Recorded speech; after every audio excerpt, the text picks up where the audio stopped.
Rahim. My name is Numan Ahmed and student I am your maths teacher.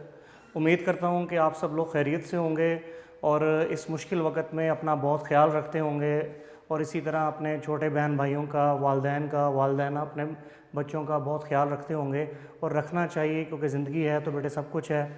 तो इंशाल्लाह मैं उम्मीद करता हूँ कि हम जल्द इस सिचुएशन से निकल जाएंगे और एक रूटीन लाइफ की तरफ जो है वो हम इंशाल्लाह जल्दी पहुँचेंगे। अल्लाह से दुआ भी करें सब। तो स्टूडेंट हम अपने टॉपिक की तरफ आते हैं। तो हमने चैप्टर नंबर 4 स्टार्ट किया हुआ है फर्स्ट ईयर के मैथमेटिक्स का। हमने यूनिक पॉलिसी के अकॉर्डिंग फर्स्ट 50% का कोर्स हम पढ़ रहे हैं। फर्स्ट चैप्टर कंप्लीट कर लिया हुआ है, 3 चैप्टर कंप्लीट कर लिया है और अब हम चैप्टर नंबर 4 को हमने स्टार्ट किया हुआ है। 4.2 एक्सरसाइज के ऊपर हम हैं। लास्ट लेक्चर के अंदर स्टूडेंट हमने 4.2 एक्सरसाइज के अंदर टाइप 1 के क्वेश्चंस जो है वो कंप्लीट किए थे। फर्स्ट 5 क्वेश्चन जो है वो टाइप नंबर 1 के थे और उसके बाद हमने टाइप नंबर 3 के क्वेश्चंस कंप्लीट किए थे और हमने टाइप नंबर 2 उसको हमने स्टार्ट किया था और एक क्वेश्चन हमने टाइप 2 का कंप्लीट किया था। एक क्वेश्चन और बड़ा इंपॉर्टेंट है कि जो एग्ज़ाम्स में लॉन्ग क्वेश्चन आता रहा है, आज हम वहाँ से स्टार्ट करेंगे 4.2 एक्सरसाइज को। स्टूडेंट तो आप लोग सब बुक्स ओपन कर लें, बुक अपने पास रखा करें। जिन क्वेश्चंस को मैं इंपॉर्टेंट बता रहा होता हूँ क्वेश्चन करवाते वक्त, जिन पे इंपॉर्टेंट लिखता हूँ, वो आप अपनी बुक के ऊपर उन एक्सरसाइजेस में उन क्वेश्चंस को इंपॉर्टेंट लिखा करें, क्योंकि वही वो क्वेश्चंस हैं जो एग्ज़ाम्स में ज़्यादातर आते हैं। और जब भी रिवीजन वगैरह में आप पहुँचें, जब भी आप कोई टेस्ट हो उसको तैयार करके आएँ, तो आपने वो क्वेश्चंस को पहली प्रेफरेंस पे प्रिपेयर करना है। तो स्टूडेंट हमने टाइप 2 में जो क्वेश्चंस हाईलाइट किए थे वो क्वेश्चन नंबर 6 से लेकर 13 तक थे। इसमें मैंने आपको 12 क्वेश्चंस करवाया था। 12 से रिलेटेड मैंने आपको बता दिया था 6 क्वेश्चन से लेकर 9 क्वेश्चन तक हैं और 13 है। 10 और 11 ये दो टाइप 2 के ही हैं, लेकिन इनकी स्टैंडर्ड फॉर्म थोड़ी सी डिफरेंट है, स्टैंडर्ड फॉर्म में नहीं है, आपको इनको अरेंज करना है। तो ये एक इम्पॉर्टेंट क्वेश्चन है। चैप्टर नंबर 4 है student, exercise number 4.2 type number 2 का ये क्वेश्चन नंबर स्टूडेंट 10 है और इसको आप वेरी इंपॉर्टेंट लॉन्ग क्वेश्चन लिख लें। तो स्टेटमेंट स्टूडेंट क्या है? x + 1 2x + 3 2x + 5 x + 3 is equal to 945। Okay student, अब 1 2 3 4 4 टर्म्स का प्रोडक्ट है, जिससे ये पता चल गया कि ये टाइप 2 का क्वेश्चन है। 4 टर्म्स का प्रोडक्ट आ गया है, जिससे ये पता चल गया कि ये टाइप नंबर 2 का क्वेश्चन है 4.2 एक्सरसाइज का। अब हमने ये देखना है कि ये अगर टाइप 2 का है तो क्या उसकी स्टैंडर्ड फॉर्म से मैच हो रहा है। स्टैंडर्ड फॉर्म थी x + a x + b x + c x + d = k। इसमें x का जो कॉफिशिएंट है ना, in each term is 1। Her expression के अंदर x का जो कॉफिशिएंट है वो क्या है? 1 है। तो इन 2 टर्म्स में तो x का कॉफिशिएंट 1 है, तो ये 2 टर्म तो स्टैंडर्ड फॉर्म से मैच हो रही हैं, लेकिन ये जो 2 टर्म्स हैं इनमें x का कॉफिशिएंट 1 नहीं है, 2 है, तो इसलिए ये 2 टर्म्स स्टैंडर्ड फॉर्म से मैच नहीं हो रही। तो वो जो टेस्ट है हमने कि कांस्टेंट्स 2 ऐड करें फिर equal to other sum of 2 other constants, वो कंडीशन उस वक्त हमने करनी है जब इस फॉर्म में क्वेश्चन हो। तो लिहाजा हमें इसको पहले अरेंज करना पड़ेगा। तो ये आप रफ वर्क में कर लें या इसको पार्ट ऑफ द सोल्यूशन बना लें, फिर भी ठीक है, लेकिन आप इसको रफ वर्क में करें। उसका तरीका क्या है कि स्टूडेंट आप देखें, ये मैं रफ वर्क में काम कर रहा हूँ आपको एक्सप्लेन करने के लिए, बाद में हम इसको क्वेश्चन में इन्वॉल्व कर लेंगे। स्टूडेंट ये हमारा क्वेश्चन है = 945। तो 2 कॉमन ले लिया तो x + 3/2, ताकि x का कॉफिशिएंट 1 बनने के लिए 2 कॉमन लिया। 2 कॉमन कैसे लिए फिर सुन लें, यहाँ तो 3 था, फिर 2 कैसे कॉमन आ गया? तो जब वैल्यू ना हो तो वो 2 डिवाइड हो जाता है, या इसको ऐसे समझ लें 2x प्लस 2 नहीं है तो 2 से मल्टीप्लाई भी कर दिया, 2 से डिवाइड भी कर दिया। अब आप इस टर्म में से 2 को कॉमन ले सकते हैं, ये 2 कॉमन आ जाएगा तो x प्लस 3/2 बाकी रह जाएगा। तो इन शॉर्ट क्या है कि जब आप ऐसी वैल्यू कॉमन लें जो दूसरी टर्म में ना हो तो वो वहाँ डिवाइड हो जाती है। 3/2, 2 कॉमन लिया तो 3 वाली साइड पे 2 नहीं था तो वो डिवाइड हो जाएगा 3/2। तो इस आइडिया से आपने ये कॉमन लेना है। तो student 2 is common, so we have x plus 3/2, 2 is common, x plus 5/2, ये दो टर्म एज इट इज। अच्छा, अब ये 1 2 3 4 ये 4 टर्म्स आपके पास आ गई हैं। 2 × 2 4 है, 4 उधर जाके डिवाइड कर देते हैं तो ये आपके पास 4 इधर जाके डिवाइड हो गया। अब x के कोएफिशिएंट 1 हो गए हैं तो अब स्टैंडर्ड फॉर्म में आप आ गए हैं। अब हमने ये देखना है कि किन कॉन्स्टेंट्स का सम इक्वल आ रहा है। तो स्टूडेंट देखिए 1 प्लस 3 और 3/2 plus 5/2, 4 is equal to 3 plus 5, 4 is equal to 8/2 and 4 is equal to 4। इसका मतलब है कि 1 और 3 जिन कॉन्स्टेंट्स जिन टर्म में 1 और 3 कॉन्स्टेंट इन्वॉल्व है वो पेयर बनाया जाएगा, और जिन टर्म में 3/2 और 5/2 इन्वॉल्व है उनका पेयर बनाया जाएगा। यानी x प्लस 1 का x प्लस 3 से पेयर बनेगा। तो आपने ये रफ वर्क में ये जज करने के बाद आपने ओरिजिनल क्वेश्चन में आ जाना है कि x प्लस 1 का x प्लस 3 से पेयर बनेगा और रेस्ट ऑफ 2 टर्म्स जो है उनका आपस में पेयर बनेगा, क्योंकि इन्हीं में से ही वो 3/2 और 5/2 बन गया था। तो वापस ओरिजिनल क्वेश्चन में आप इनको 3/2 में ना लेके आए, क्योंकि ऐसा सॉल्व करने से थोड़ी सी कॉम्प्लिकेटेड होगी कैलकुलेशन। इसको इस तरह ही रखिए। अब आपने ये पेयर बना देने हैं।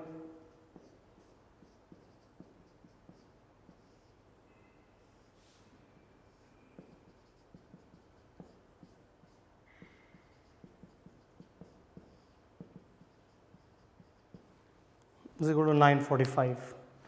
ये आप रफ वर्क में ये चेक करके कि किस टर्म का किससे पेयर बनेगा, ये चेक करने के बाद आपने इसको रफ वर्क में लिख देना है और ओरिजिनल क्वेश्चन के अंदर आपने उन्हीं को पेयर बना लेना।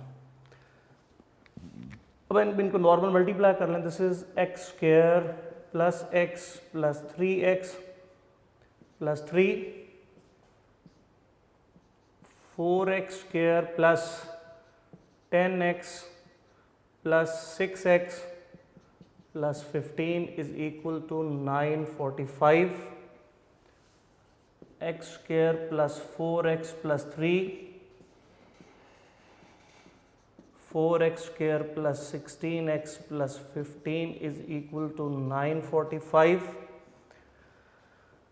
आपको यहाँ स्टूडेंट एक बात एक्सप्लेन की थी कि ये ऐसी ग्रुपिंग करने का हमें फ़ायदा क्या होता है।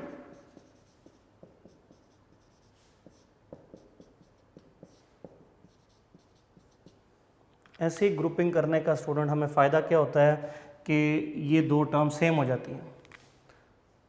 सो x² प्लस 4x यहाँ भी है, x² प्लस 4x यहाँ भी है। सो इसको आप इक्वेशन नंबर 1 कह देंगे और इसको आप लेट कर लें y is equal to x² plus 4x, इसको आप इक्वेशन नंबर 2 कह देंगे। बेसिकली हमारा स्टूडेंट टॉपिक क्या है, solution of equations reducible into quadratic, कि ऐसी इक्वेशंस जो कि बज़ाहिर क्वाड्रेटिक इक्वेशन के फॉर्मेट में नज़र नहीं आ रही, लेकिन आफ्टर सम सिंप्लीफिकेशन हम उनको क्वाड्रेटिक इक्वेशन में शिफ्ट कर लेंगे, क्योंकि हमें क्वाड्रेटिक इक्वेशन को सॉल्व करना आता है। 4.1 एक्सरसाइज हमने इससे प्रीवियस कर चुके हैं, उनमें हमें क्वाड्रेटिक इक्वेशन को सॉल्व करना आता है। इसलिए हम इन क्वेश्चंस को कैसे सॉल्व कर रहे हैं, with the help of quadratic equation. Clear student? तो टाइप 2 के क्वेश्चंस में ये टेक्निक होगी इसको क्वाड्रेटिक इक्वेशन में क्वेश्चन को शिफ्ट करने के लिए। y लेट कर लेंगे, so put it in 1, so y plus 3 into 4y plus 15 is equal to 945। इनको वापस मल्टीप्लाई कर लें। अच्छा, एक बात यहाँ मैं और आपको एक इम्पॉर्टेंट बता दूँ कि अक्सर स्टूडेंट इस क्वेश्चन में यहाँ पे गलती करते हैं कि ये दो टर्म का प्रोडक्ट 945 है, तो वो y प्लस 3 को भी 945 के इक्वल लिख लेते हैं और 4y प्लस 15 को भी 945 के इक्वल लिख लेते हैं। ये पॉसिबल नहीं है, ऐसा करना गलत है। दो टर्म्स का प्रोडक्ट अगर ज़ीरो होगा तब आप ऐसे कर सकते हैं कि दोनों टर्म को ज़ीरो के इक्वल अलग अलग लिख सकते हैं। अगर कोई नॉन ज़ीरो वैल्यू होगी तो फिर ये नहीं डिसाइड हो सकता कि क्या दोनों में से वैल्यू क्या है कि जिनका प्रोडक्ट ये आएगा। ज़ीरो के लिए सिर्फ वो केस होता है कि दो टर्म का प्रोडक्ट ज़ीरो है तो आप दोनों केसेस को ज़ीरो करते हैं, इस तरह नहीं। इस केस में आपको इनको प्रोडक्ट ही करना है। सो 4y² 15y 12y plus 45 is equal to 945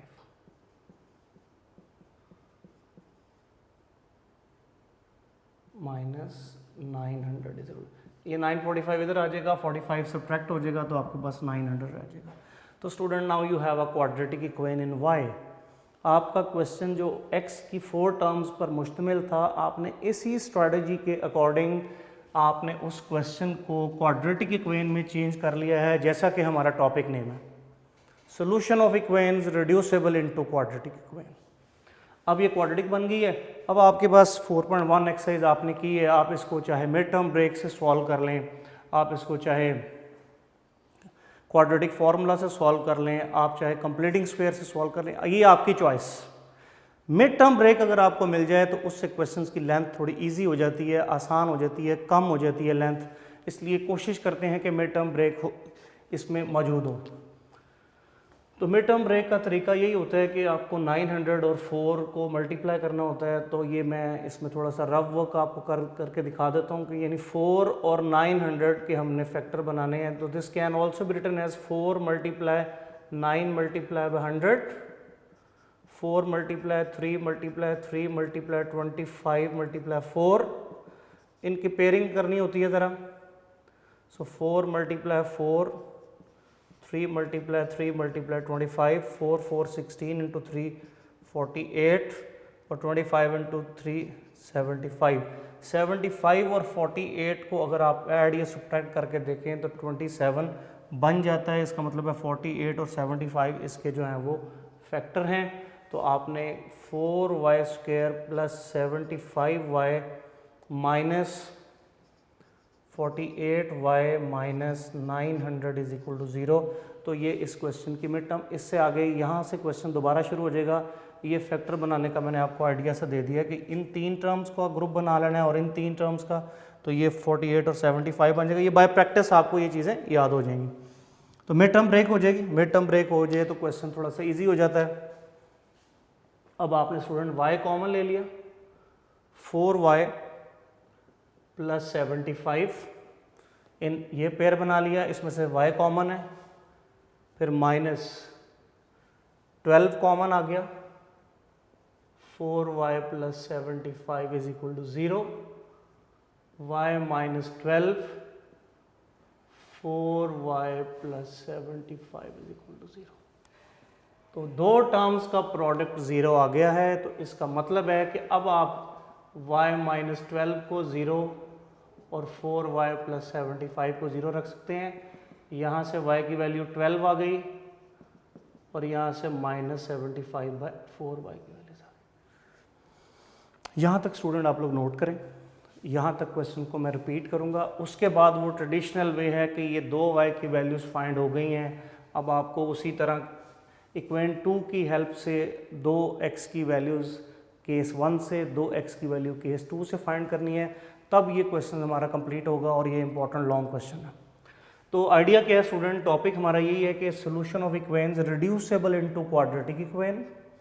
और उसमें ये जो क्वेश्चन नंबर 10 और 11 है, इसके अंदर सिर्फ एक इम्पॉर्टेंट पॉइंट है कि इनकी कोफिशिएंट्स 1 नहीं है, 2 टर्म्स के, तो इसलिए ये स्टैंडर्ड फॉर्म से मैच नहीं हो रहा।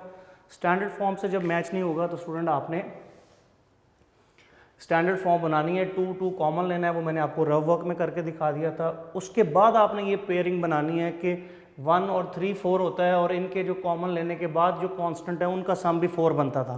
तो इसका मतलब ये हो गया कि आपको x+1 और x+3 का पेयर बनाना है और बाकी 2 टर्म्स का पेयर बनाना है। ये पेयर बनाने से क्वेश्चन जो है वो क्वाड्रेटिक इक्वेशन की तरफ रिड्यूस होगा। तो ये इक्वेशन आपने लिख लेनी है। पेयर बनाने के बाद प्रोडक्ट करना है, पेयर बनाने के बाद प्रोडक्ट करना है। इन दोनों में से 4 कॉमन आ रहा था, एक्स स्क्वायर प्लस 4x इधर प्रोडक्ट में भी जनरेट हो गया, यहाँ भी जनरेट हो गया। इसको वाइल जब जनरेट हो तो वायलेट करें, y को 1 में वापस रिप्लेस करें, दोबारा प्रोडक्ट करें। इस टाइप 2 के हर क्वेश्चन में आपको ये प्रोसीजर ऐसे ही करना होगा।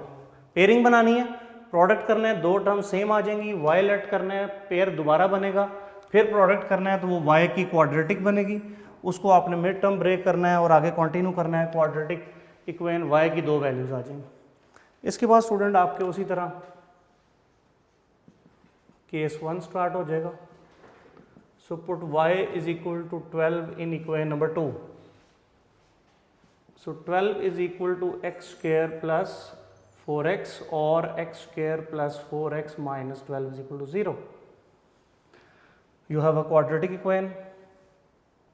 अब आपने देख लेना कि क्या इसकी मिड टर्म ब्रेक हो रही है हमारे पास। तो 12 रिक्वायर्ड है, 6 to 12 होता है, x square plus 6x minus 2x minus 12 is equal to 0, x common,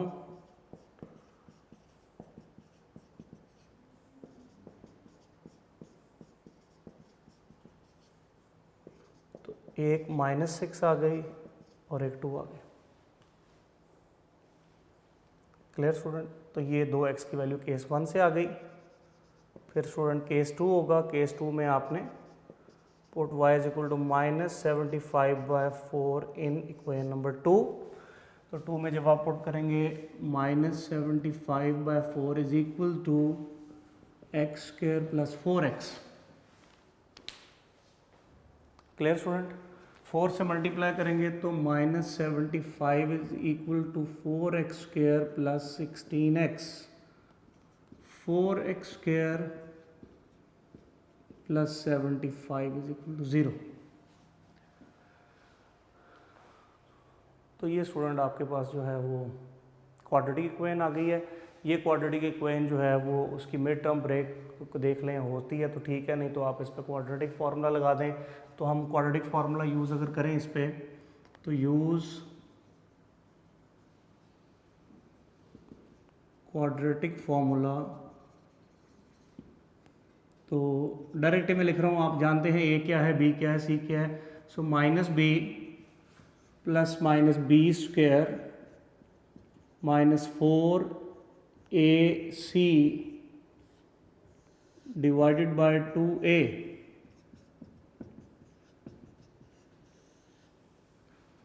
ये आपका 256 हो जाएगा, ये 1200 हो जाएगा, डिवाइडेड बाय 8 -16 प्लस माइनस इनको सब्ट्रैक्ट कर दें सो 944 आ जाएगा, डिवाइडेड बाय 8। यहाँ तक स्टूडेंट नोट कर लें। Clear student? अब आगे इसकी जस्ट सिंप्लीफिकेशन ही है। So x is equal to -16 plus minus, इसको आप लोएस्ट फॉर्म में ले आएँ, तो इसको अगर आप लोएस्ट फॉर्म में ले आएंगे तो ये 16 और 59 बन जाएगा। इसको आप लोएस्ट फॉर्म में ऐसे शिफ्ट कर लें, 248 2714 224, इसी तरह 224 236 2612 212 212 816 2510 2918। सो 59 और इनको मल्टीप्लाई कर लें तो ये आपका 16 बन जाता है ओवर 8 -16 प्लस -4, 16 परफेक्ट स्क्वायर 4 की सूरत में बाहर आ जाएगा, square root of 59 negative square root में आ जाए आयोटा डिवाइडेड बाय 8, 4 आप न्यूमरेटर से आप कॉमन ले लेंगे, so you have -4 plus minus square root of 59 iota. वो जो 4 कॉमन लिया होगा वो इसको कैंसिल करके 2 कर देगा। तो स्टूडेंट ये 2 रिजल्ट्स हमारे पास जो है वो केस 2 में से जनरेट हो गए हैं। तो 2 रिजल्ट्स हमारे पास ये वैल्यूज़ हैं और 2 रिजल्ट्स 4 हमारे पास सॉल्यूशंस आने थे। तो इस तरह ये क्वेश्चन हमारा कंप्लीट होगा। लास्ट पे आप इसका सॉल्यूशन सेट बना लें।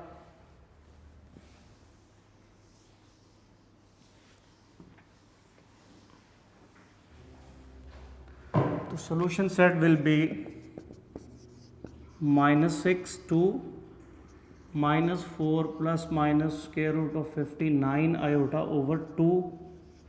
तो ये स्टूडेंट इस क्वेश्चन का सोल्यूशन होगा। इम्पॉर्टेंट लॉन्ग क्वेश्चन है, आपने इसको ज़रूर प्रिपेयर करना है, प्रैक्टिस करनी है, स्पेशली क्वेश्चन नंबर 10, 11, 12, 13। इस टाइप 2 के जो इम्पॉर्टेंट क्वेश्चंस हैं वो मैं आपको होमवर्क में लिख देता हूँ, उनको आपने डेफिनेटली प्रिपेयर करना है। क्वेश्चन नंबर 6, 10, 11, 12, 13 टाइप 2 के ये वाले इम्पॉर्टेंट क्वेश्चन समझे जाते हैं, इनकी आपने ख़ास तौर पे प्रैक्टिस करनी है। 6, 10, 11, 12, 13 एक्सरसाइज 4.2 क्लियर। ये इसके साथ आपने होमवर्क नोट कर लें, तो होपफुली आप लोगों ने ये क्वेश्चंस को अंडरस्टैंड कर लिया होगा। आइडिया कल वाले यूज़ कर रहे हैं, टाइप 2 है, क्वेश्चन जो है वो क्वाड्रेटिक इक्वेशन में नहीं है, हमने उसको सिंप्लीफाई करना है और क्वाड्रेटिक इक्वेशन में शिफ्ट करना है, और उसके बाद क्वाड्रेटिक की 2 वैल्यूज़ आएंगी, उन दोनों के अगेंस्ट हमें ओरिजिनल वेरिएबल x में क्वेश्चन को वापस सोल्यूशन को लाना है, और फिर वो केस 1 केस 2 की मदद से हमने क्वेश्चन को इस तरह कंप्लीट करेंगे। तो ये हमने टाइप 2 भी कंप्लीट की है। तो हमने 4.2 में टाइप 1 भी कंप्लीट कर ली है, टाइप 2 भी कंप्लीट कर ली है, टाइप 3 भी कंप्लीट कर ली है, और इनमें जो इम्पोर्टेंट हैं वो मैंने खुद बोर्ड पे सॉल्व किए हैं, और आपको एज ए होमवर्क भी उन्हीं में से ही क्वेश्चन दिए हैं, ताकि आप उनकी प्रैक्टिस भी ज़रूर करें घर में। क्लियर। तो ये वाले एज ए होमवर्क करें। टाइप 2 के ये वाले जो क्वेश्चन मैंने बताए हैं वो ज़्यादा अहम है। इसके बाद लास्ट टाइप है टाइप नंबर 4 एक्सरसाइज 4.2 की, तो उसको डिस्कस करते हैं। टाइप नंबर 4 है रेसिप्रोकल इक्वेशन, और ये आपको डेफिनेशन है, ये आपको मिल जाएगी पेज नंबर 145 पे, पेज 145 पे। रेसिप्रोकल इक्वेशन पेज 145, इसकी डेफिनेशन बुक पे लिखी हुई है, आपने वहाँ पे एज इट इज़ प्रिपेयर करनी है। डेफिनेशन क्या है, कौन सी इक्वेशन रेसिप्रोकल इक्वेशन होती है? An equation which remain unchanged when x is replaced by 1/x। अगर किसी इक्वेशन में x वाली टर्म्स हैं, आपने उन x को 1/x से रिप्लेस कर देना है, और देखेंगे कि ऐसा करने के बावजूद इक्वेशन को कोई फ़र्क नहीं पड़ेगा, वो इक्वेशन वैसे की वैसे ही दोबारा जनरेट हो जाएगी। अगर किसी इक्वेशन में ये क्वालिटी हुई कि उसके अंदर जो x वेरिएबल है उसको हटा दिया, उसकी जगह 1/x लगा दिया, तो ऐसा करने के बावजूद उसको कोई फ़र्क नहीं पड़ा, तो उन इक्वेशंस को हम रेसिप्रोकल इक्वेशंस कहेंगे। डेफिनेशन हमें ये बता रही है, तो पेपर में डेफिनेशन आपने जो बुक पे लिखी होंगी उन्हीं को ही टेक्स्ट बुक बोर्ड के मुताबिक ही बोर्ड एग्जाम में डेफिनेशंस चेकआउट होती हैं। क्लियर। एक मैं आपको इसका झटका सा तरीका बता देता हूँ कि किस इक्वेशन की पहचान आप कैसे करेंगे कि ये रेसिप्रोकल इक्वेशन है, बाय ऑब्जर्वेशन जस्ट। तो देखें 2 का रेसिप्रोकल है 1/2, x का है 1/x, x स्क्वायर का है 1/x square, similarly x cube का है 1/x क्यूब। अगर किसी इक्वेशन के अंदर x वाली टर्म है और उसके साथ 1/x वाली टर्म भी मौजूद है उसी इक्वेशन के उसी क्वेश्चन के अंदर, इसी तरह अगर x स्क्वायर की है तो 1/x स्क्वायर की टर्म भी उसके अंदर मौजूद है, x क्यूब है तो 1/x वाली टर्म भी उसमें मौजूद है, तो इसका मतलब होगा कि वो क्वेश्चन जो है वो आपकी ये रेसिप्रोकल इक्वेशन हो सकती है, उसके काफ़ी चांस होंगे कि वो रेसिप्रोकल इक्वेशन होगी। अदरवाइज डेफिनेशन ये कहती है कि आपने उस इक्वेशन में x को 1/x से रिप्लेस करना है, और अगर वो उस क्वेश्चन को कोई फ़र्क ना पड़ा तो वो रेसिप्रोकल इक्वेशन होगी। तो ये एक झटका सा आइडिया है कि अगर आपको क्वेश्चन में x और 1/x दोनों टर्म नज़र आए, x स्क्वायर और 1/x स्क्वायर वाली भी नज़र आए, x क्यूब और 1/x क्यूब वाली भी नज़र आए, तो वो भी रेसिप्रोकल इक्वेशन होने के चांस हो सकते हैं। तो इस आइडिया को जहन में रखते हुए हम एक्सरसाइज में पहचान करते हैं कि कितने क्वेश्चन हैं जो हमारे इस टाइप से रिलेटेड नज़र आ रहे हैं, जिनमें x और 1/x भी है, x स्क्वायर है तो 1/x स्क्वायर भी है, x क्यूब है तो 1/x क्यूब भी है। तो ये शॉर्टकट वे है। तो क्वेश्चन नंबर 18, 19, 20 ये जो क्वेश्चन है 24, ये वो क्वेश्चन हैं जो हमें बिल्कुल इस आइडिया से नज़र आ रहे हैं कि हमें इन पे डेफिनेशन को स्ट्रिक्टली अप्लाई नहीं किया, बस बाय ऑब्जर्वेशन हमने देखा। तो हमें क्वेश्चन नंबर 18, 19, 20 और 24 ये क्वेश्चन जो है वो रेसिप्रोकल टाइप के नज़र आ रहे हैं। तो इन क्वेश्चंस को कैसे अटेम्प्ट करते हैं हम इस लेक्चर में ये चीज़ देखेंगे। वैसे 18 से लेकर 24 तक ये सारे क्वेश्चन हमारे रेसिप्रोकल के हैं। वो जो 21, 22, 23 क्वेश्चन हैं उनमें ये रेसिप्रोकल टर्म नज़र नहीं आ रही, लेकिन वो हम अभी नेक्स्ट बात करते हैं कि वो कैसे। तो टाइप 4 में जो क्वेश्चन नंबर 18 से लेकर क्वेश्चन नंबर 24 तक ये सारे इसी टाइप के हैं, और इनमें जो इम्पोर्टेंट क्वेश्चन समझे जाते हैं वो 18, 19, 20, 21, इनको आप इम्पॉर्टेंट क्वेश्चंस कर लें। 18, 19, 20, 21 ये एग्ज़ाम्स पॉइंट ऑफ व्यू से इम्पॉर्टेंट है, और ये भी मोस्टली लॉन्ग क्वेश्चंस में आने के ही ज़्यादातर चांस होते हैं। Clear student? Type 4 exercise 4.2 reciprocal equations 18 से 24 तक क्वेश्चन जो हैं वो इस टाइप के हैं, और इनमें ये वाले क्वेश्चंस को आप इम्पॉर्टेंट लिख लें। तो हम यहाँ से स्टार्ट करते हैं क्वेश्चन नंबर 20 करेंगे तो 18, 19 वाले उसी आइडिया से होते होंगे, और 21 करेंगे तो वो जो नेक्स्ट 2 हैं वो भी उसी आइडिया से होते होंगे। तो question number 20 exercise 4.2 important long questions के लिए क्वेश्चन है। सो क्वेश्चन नंबर 20 है x minus 1/x whole square plus 3 into x plus 1/x is equal to 0। तो ये हमारा क्वेश्चन नंबर 20 है। इसको हमने बज़ाहिर क्वाड्रेटिक इक्वेशन नहीं है, लेकिन हमने इनको रिड्यूस करना है क्वाड्रेटिक इक्वेशन में। टॉपिक हमारा वही चल रहा है, 5 टाइप हैं उस टॉपिक की, अभी हम 4th टाइप पे पहुंचे हैं। तो 4th टाइप रेसिप्रोकल इक्वेशन है ये, क्योंकि x भी है तो 1/x भी है, x है तो 1/x भी है, without coefficient sign. Sign is not important, हमने मैग्नीट्यूड में इन टर्म्स को चेक करना है। Clear student? अब इस स्टेज पे हमें क्या करना होता है कि इस स्टेज पे जो है वो इस सिचुएशन के अंदर जिसमें पावर कम होगी वो वाली टर्म्स को आप यहाँ वायलेट करेंगे। मतलब यहाँ x माइनस 1/x का स्क्वायर है और यहाँ x प्लस 1/x का, यानी इसमें पावर 1 है यानी कम है। जिधर पावर कम होगी वो वायलेट होगा। तो इसमें आपने इसको पहले अरेंज कर लें, x square plus 1/x square minus 2, A B इसमें कैंसिल हो जाएगा, यानी A B plus 3x plus 1/x is equal to 0, ये कैंसिल हो जाएगा। So question is x square plus 1/x square minus 2 plus 3 into x plus 1/x is equal to, इसको आप equation number 1 कह दें। और इसमें पावर कम है तो इसको लेट करेंगे, y is equal to x plus 1/x, इसको 2 कह दें। अच्छा, अब साथ ही स्क्वायर भी लेना है क्योंकि हमें ये वैल्यू भी चाहिए। स्क्वायरिंग बोथ साइड,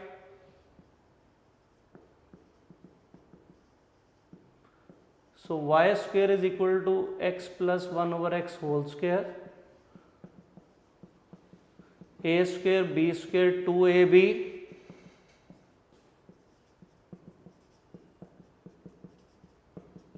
ये दोनों कैंसिल हो जाएंगे, 2 रह जाएगा। 2 को उधर शिफ्ट कर दें, y square minus 2 is equal to x square plus 1/x square, put it in 1, ये सारी वैल्यूज 1 में पुट कर दें। तो x square plus 1/x square उसकी वैल्यू है y स्क्वायर माइनस 2, तो y स्क्वायर माइनस 2 इसकी वैल्यू लग गई माइनस 2, ये ऑलरेडी उसके अंदर था, प्लस 3 और x प्लस 1/x को y कहा हुआ है तो इसको y आ गया equal to 0। So y square plus 3y minus 4 is equal to 0, so you have quadratic equation in y। तो हमने रेसिप्रोकल इक्वेशन के अंदर हमने क्या कर लिया कि हमने रेसिप्रोकल में क्वेश्चन था, हमने उसको ये सिंप्लीफाई फॉर्म में लाना है, और उसके बाद अगर कोई क्वेश्चन हो सकता होगा सिंप्लीफाई, उसके बाद जिसमें पावर कम होगी यानी x plus 1/x, mostly x plus 1/x वाली टर्म को ही ज़्यादातर वायलेट किया जाएगा इस सारी टाइप के अंदर। स्क्वेयरिंग करना होगा, ये हर क्वेश्चन में होगा। उसके बाद y स्क्वायर की वैल्यू भी in terms of x square की हमें मिल जाएगी। फिर x square plus y square जहाँ आ रहा होगा वहाँ ये वाली वैल्यू यूज़ करेंगे, x प्लस 1/x जहाँ आ रहा होगा वहाँ y की वैल्यू रिप्लेस करने से आप रेसिप्रोकल के क्वेश्चंस को क्वाड्रेटिक इक्वेशन में शिफ्ट करेंगे। अब ये क्वाड्रेटिक है, अब इसकी मिड टर्म ब्रेक कर लें, आगे सारा प्रोसीजर वही है, सिर्फ स्टार्ट की ही सिंप्लीफिकेशन हर टाइप की थोड़ी डिफरेंट होगी, उसके बाद तो आगे वही, जब क्वाड्रेटिक इक्वेशन बनेगी आगे वही तरीका है कि उसको आप मिड टर्म ब्रेक करके दो वाई की वैल्यूज़, वो दोनों वाई के अगेंस्ट आप दो केसेस बना के एक्स की वैल्यूज़ फाइंड करेंगे। तो मिड टर्म ब्रेक क्या हो रही है इसकी, वाई स्क्वायर, तो 4 और 1 बन जाएंगे, plus 4y minus y, minus 4 is equal to 0, y common, y plus 4 minus 1 common, y plus 4 is equal to 0, y plus 4, so y plus 4 is equal to 0, y minus 1 is equal to 0, y is equal to minus 4, y is equal to 1। तो ये दोनों y की values हमारे पास जैसे ही आ जाएंगी, उसके बाद आपने उसी तरह case number 1 put y is equal to minus 4 into 2 में y की वैल्यू minus 4 अप्लाई कर दें, so minus 4 is equal to x plus 1 over x, multiplying both, multiplying में शॉर्टकट लिख रहा हूँ, आप पूरे स्पेलिंग के साथ, मल्टीप्लाई का साइन और ING, multiplying both sides by x, so minus 4x is equal to x square plus 1, x square plus 4x plus 1 is equal to 0। You have quadratic. Mid term break अगर हो रही है तो ठीक है, नहीं तो क्वाड्रेटिक फॉर्मूला, तो use quadratic formula, minus b plus minus b square minus 4ac over 2a। तो सिंपल है, इसको आप आसानी से सिंप्लीफाई कर सकते हैं स्टूडेंट।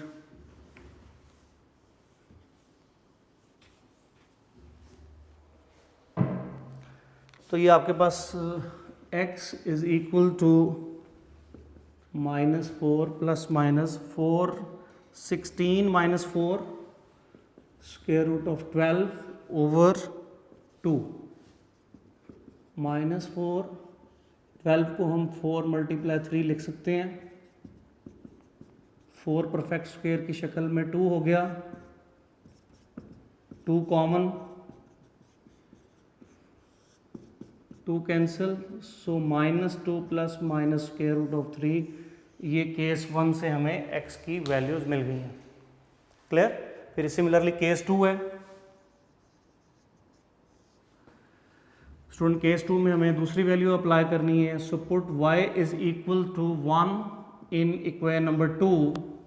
इक्वेशन नंबर 2 में 1 is equal to x plus 1 over x, multiplying both sides by x, so we have x is equal to x square plus 1, x square minus x plus 1 is equal to 0।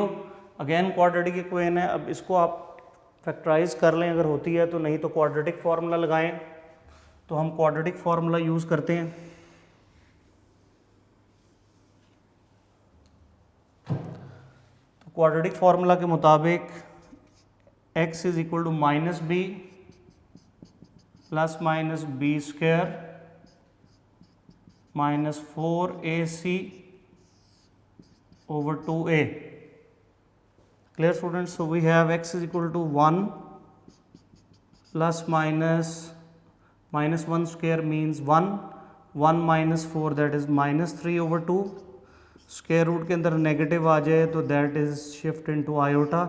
Iota square root से बाहर है because square root of minus 1 is iota over 2। तो दो solution हमारे पास student ये आ गया, clear. फिर आप इसको सोल्यूशन सेट में जो है वो बाउंड कर लें।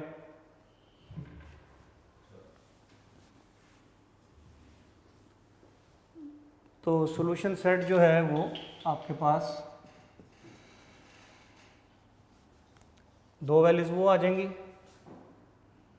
-2 plus minus square root of 3 comma, और दो वैल्यूज ये आ जाएंगी 1 plus minus square root of 3 iota over 2। और यहाँ हमारा क्वेश्चन जो है वो एंड हो जाएगा, ये हमें आंसर मिल जाएगा। तो यहाँ तक स्टूडेंट इसको कंप्लीट कर लें। ये हमने टाइप नंबर 4 का एक क्वेश्चन नंबर 20 जो है वो कंप्लीट किया है। तो मैं इस आइडिया को थोड़ा सा रिपीट कर देता हूँ स्टूडेंट। जो ये इसमें टाइप 4 रेसिप्रोकल इक्वेशन है, इसमें 18 से 24 तक क्वेश्चन हमारे रेसिप्रोकल के हैं। पेज 145 के ऊपर इसकी डेफिनेशन है रेसिप्रोकल इक्वेशन की, 4.2 एक्सरसाइज है। इन क्वेश्चन में से ये जो मैंने लिखे हैं 18, 19, 20, 21, ये इंपॉर्टेंट क्वेश्चंस एग्जाम्स के पॉइंट ऑफ व्यू से समझे जाएंगे। 20 क्वेश्चन मैंने स्टार्ट किए, 19, 18 ये सब 20 की तरह हो जाएंगे। इक्वेशन में आपको रेसिप्रोकल की जो टर्म्स मिलेंगी, आपने उनमें से जो कम पावर x + 1/x वाली जो टर्म होगी, हमेशा तकरीबन हर क्वेश्चन में आपको जो लोएस्ट पावर वाली सम होगा x + 1/x, या किसी क्वेश्चन में x² + 1/x², उसमें हाईएस्ट पावर 4 वाली होगी तो कम x² वाली पावर है। तो x + 1/x ज़्यादातर क्वेश्चन में यही वायलेट करना होगा, स्क्वेयरिंग बोथ साइड्स। उसके बाद y² की वैल्यू भी इन टर्म्स ऑफ x² मिल जाएगी, ये वैल्यूज आपने 1 में रिप्लेस करनी है। तो आपको y की क्वाड्रेटिक के बाद इसको सॉल्व करें, y की 2 वैल्यूज, फिर केस 1 पहली y की वैल्यू को इक्वेशन 2 में लगाएं, वहाँ से x की 2 वैल्यूज, फिर दूसरी y की वैल्यू को इक्वेशन 2 में लगाएं, वहाँ से क्वाड्रेटिक, उस क्वाड्रेटिक से फिर x की 2 वैल्यूज, प्लस माइनस में 2 वैल्यू इकट्ठी लिखी गई हैं, और फिर आपने प्लस माइनस पहली वैल्यू केस का आंसर और प्लस माइनस दूसरे केस के आंसर से सॉल्यूशन सेट बना देना है। तो इस तरह स्टूडेंट ये क्वेश्चन हमारे कंप्लीट होंगे। इसके बाद आगे जो 21, 2 और 3 हैं, इसका आप आइडिया नोट कर लें। तो ये इंशाल्लाह हम नेक्स्ट लेक्चर के अंदर उन क्वेश्चंस को जो है वो उनको भी देखते हैं कि अगर बज़ाहिर रेसिप्रोकल फॉर्म ना नज़र आ रही हो तो कैसे पता चलेगा कि ये इक्वेशन रेसिप्रोकल इक्वेशन है या नहीं। तो स्टूडेंट ये नोट करें, ये डेफिनेशन जहाँ 145 पेज के ऊपर हमने रेसिप्रोकल की है, इसको बुक को सामने रखें, 145 पेज रेसिप्रोकल की डेफिनेशन। तो is called a reciprocal equation यहाँ ख़त्म हो गई है। इसके बाद एक नोट लिखा हुआ है, उसको बुक के अंदर हाईलाइट करें पेज 145 के ऊपर। In such an equation the coefficient of the terms equidistant from the beginning and end are equal in magnitude. यहाँ तक आप अंडरलाइन कर लें, ये सेकंड वे है रेसिप्रोकल इक्वेशन को आइडेंटिफाई करने का। अगर रेसिप्रोकल टर्म्स नज़र ना आ रही हो तो फिर आपने दूसरा फॉर्मेट ये देखना है, कहीं ये वाली फॉर्म तो नहीं उसमें नज़र आ रही है हमें, कहीं क्या कह रहा है, मैं लिख के आपको ये बात एक्सप्लेन करता हूँ। मसलन क्वेश्चन नंबर 21 है, उसके अंदर लिखा हुआ है 2x⁴ - 3x³ - x² - 3x + 2 = 0। हमें वो क्वेश्चन में ये कह रहा है कि अब इसमें तो रेसिप्रोकल टर्म नज़र नहीं आ रही, यानी x4 इसमें है लेकिन 1/x4 तो नहीं कहीं नज़र आ रहा। तो इसमें हम प्रीवियस क्वेश्चंस की तरह तो हमें नहीं पता चल रहा कि क्या रेसिप्रोकल का क्वेश्चन है या नहीं, लेकिन उसने एक सेकंड नोट हमें दिया है कि अगर ये चीज़ भी अगर आपको क्वेश्चन में मिल जाए तब भी वो रेसिप्रोकल इक्वेशन ही होगी। अब वो क्या है, the coefficient of the terms, coefficient of the term यानी x² का कोएफिशिएंट 2 है, तो कहता है कि लास्ट टर्म भी 2 होगी। फिर सेकेंड टर्म का कोएफिशिएंट 3 है, उसने मैग्नीट्यूड में कहा है इसलिए माइनस साइन को काउंट नहीं करना। सेकेंड टर्म का कोएफिशिएंट 3 है तो सेकेंड लास्ट का भी 3 होगा। Coefficients equidistance from beginning and end are equal. Beginning के कोएफिशिएंट्स और एंड के कोएफिशिएंट्स जो हैं वो इक्वल होंगे in magnitude point of view से। मैग्नीट्यूड पॉइंट का मतलब है कि काउंट, साइन को काउंट नहीं करना कि उसके साथ प्लस है या माइनस है, सिर्फ वैल्यू को काउंट करना। तो फर्स्ट कोएफिशिएंट 2 है, लास्ट भी 2, सेकंड जो है वो 3 है, सेकंड लास्ट भी 3, और थर्ड इज़ 1 और थर्ड लास्ट भी 1 ही है। तो अगर ये पैटर्न किसी क्वेश्चन में मिल जाए तो इसका मतलब होगा कि वो भी रेसिप्रोकल इक्वेशन का ही क्वेश्चन है। तो स्टूडेंट क्वेश्चन नंबर 21, 22 और 23 ये तीनों भी इसी टाइप के क्वेश्चन है रेसिप्रोकल के। स्टार्ट हमने इसमें कैसे करना है कि हमने इस क्वेश्चन को खुद रेसिप्रोकल की फॉर्म में चेंज करना है by dividing both sides bye x²।